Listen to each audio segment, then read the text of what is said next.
А в поселке Тикси прошел фестиваль трудовых коллективов «Салют Победы». На сцену мероприятия вышли команды разных организаций и, что немаловажно, разных возрастов.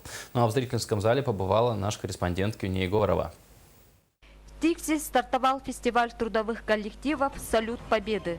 Нынешний фестиваль вывел на концертную площадку все трудовые коллективы поселка. И не только. Даже самые юные представители некоторых коллективов приняли активное участие в проведении фестивального концерта.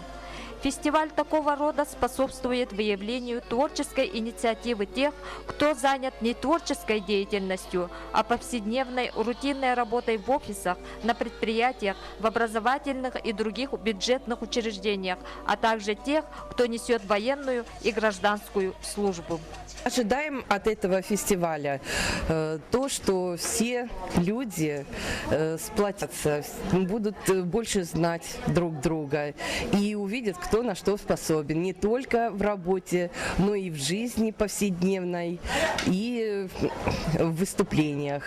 Сплочение жителей поселка Тикси под эгидой фестиваля – такую цель преследовали организаторы данного зрелищного и массового мероприятия.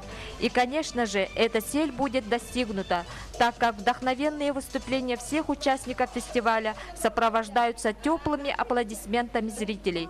Ведь приобщение к искусству и массовым культурным мероприятиям несет с собой духовный рост и удовлетворение эстетических потребностей гражданина. Кюния Егорова, Валерий Савельев, НВК Саха, Тикси.